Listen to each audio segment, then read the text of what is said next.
Petit tutoriel ici pour distinguer sur Excel les jours tombants en semaine et les jours tombants le week-end. Pour cela, j'ai ici appliqué trois méthodes. Si tu souhaites découvrir toutes mes astuces, reste avec moi, je te montre cela en détail juste après. Avant que je n'entame ce tutoriel, n'hésite surtout pas à liker ce contenu et si ce n'est pas encore fait, à t'abonner à ma chaîne. Et donc, sur la période du 2 juin au 15 juin 2025, je souhaite ici afficher les jours tombant uniquement en semaine. Pour cela, j'ai ici dans un premier temps affiché la date du 2 juin 2025 et j'ai mis le format numérique en date longue pour avoir également le jour de la semaine.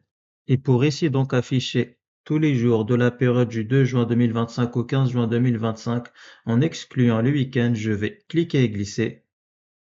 Puis je vais au niveau du petit plus et je coche sur incrémenter les jours de semaine et j'aurai donc par conséquent tous les jours du lundi 2 juin 2025 au 15 juin 2025 en excluant ici tous les jours tombant le week-end. En l'occurrence ici, les journées du 8 et du 9 juin ainsi que les journées du 14 et du 15 juin qui tombent un samedi et un dimanche.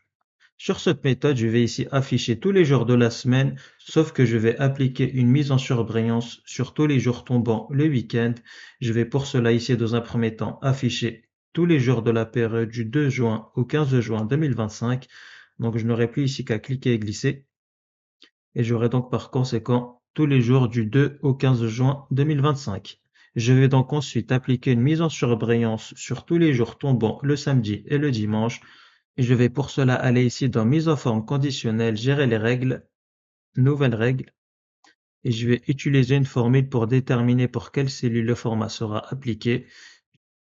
Je devrais donc ici indiquer à ma formule que si une date tombe un samedi ou un dimanche, alors on appliquera une mise en surbrillance. Je vais ici pour cela utiliser la fonction OU, car il s'agira du samedi ou du dimanche. Et je vais ici dans un premier temps retrouver les jours tombants le samedi. Et pour cela, je dois ici utiliser ma fonction jour-semaine qui me permettra ici de retrouver les jours tombants le samedi.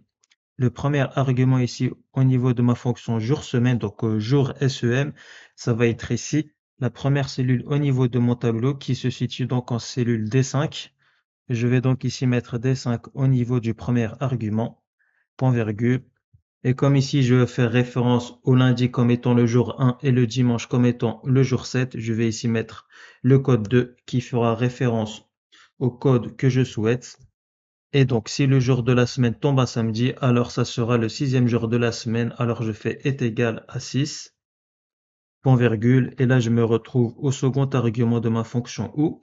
Donc, ça va être pareil ici. Donc, si le jour de la semaine, donc jour SEM, et donc ici D5 pour sélectionner la première cellule du tableau, point virgule, le code 2.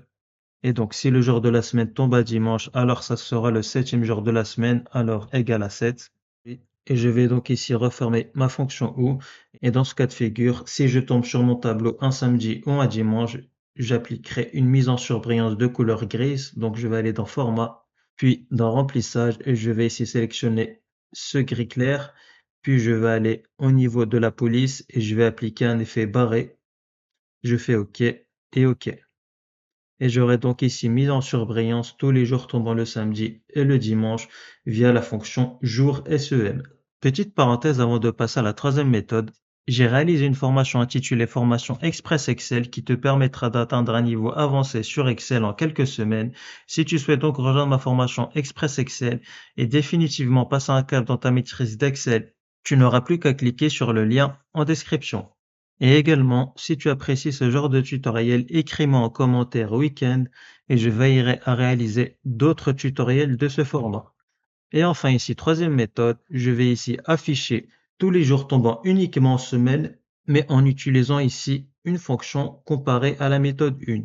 Et donc le but principalement sur cette méthode, ça ne va pas être de te montrer comment afficher les jours tombant uniquement en semaine, mais le but sera double, ça va être également de te montrer quelles fonctions j'utilise, comment je les utilise et dans quel contexte je les utilise pour que tu puisses utiliser les fonctions que je vais te montrer juste après dans d'autres circonstances. Et donc ici, étant donné que je ne souhaite ici afficher que les jours tombant en semaine, je vais par conséquent utiliser un filtre qui va me permettre de sélectionner uniquement les jours tombant en semaine.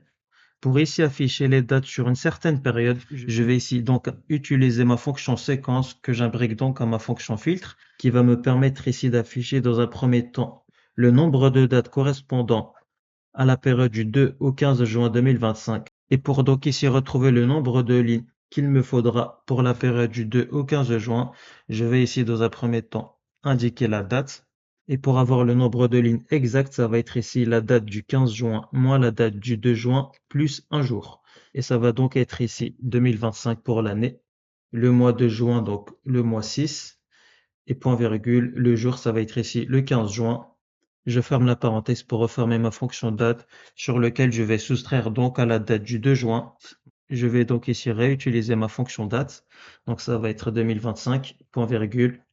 Et le mois, ça va être ici donc une nouvelle fois le mois de juin, mais point virgule. Mais concernant le jour, ça va être ici cette fois-ci la date du 2 juin.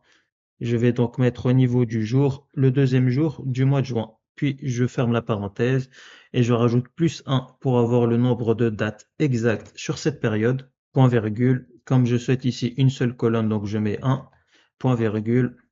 Et comme je souhaite ici en date de début la date du 2 juin 2025, par ailleurs ici j'ai mis 06 au lieu de 6, donc on va éviter toute forme d'ambiguïté. On va mettre le sixième mois.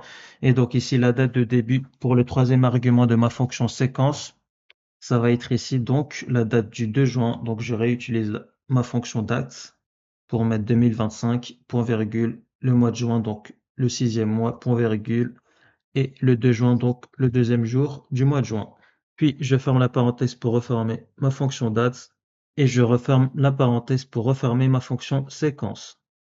Point virgule. Et là donc je me retrouve au second argument de ma fonction filtre qui va me permettre de sélectionner uniquement les jours tombant en semaine.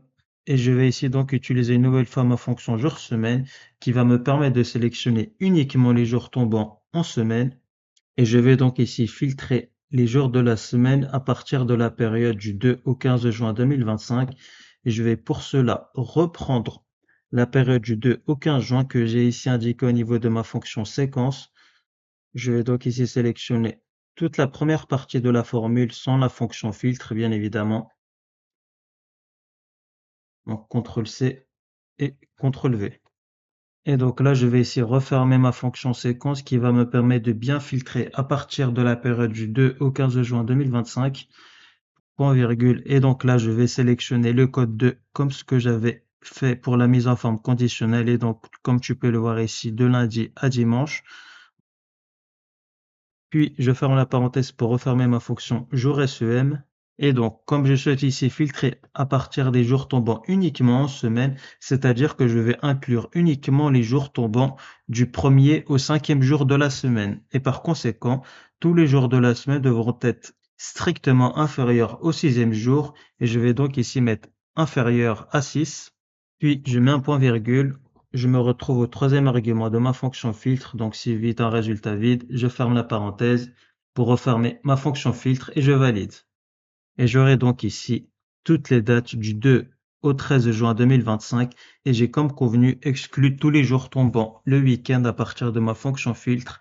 Si je souhaitais ici exclure uniquement le dimanche, je n'aurais plus qu'à mettre inférieur à 7. Et j'aurai donc ici tous les jours tombants du lundi au samedi et j'aurai donc bien exclu le dimanche. Donc je vais ici mettre en date longue et je vais mettre des bordures. Donc j'avais ici au préalable pré-rempli ce petit tableau pour aller au plus vite. Donc si je mets toutes les bordures et j'aurai donc bien exclu les journées du dimanche 8 juin et du dimanche 15 juin. Et donc on a la fin de ce tutoriel. J'espère que ce tutoriel t'aura plu. Si tu as des questions, n'hésite pas à me les poser en commentaire. Si tu souhaites rejoindre ma formation pour définitivement passer un cap dans ta maîtrise d'Excel, le lien est en description. Et si ce tutoriel t'a plu, n'hésite pas à liker ce contenu et surtout à t'abonner.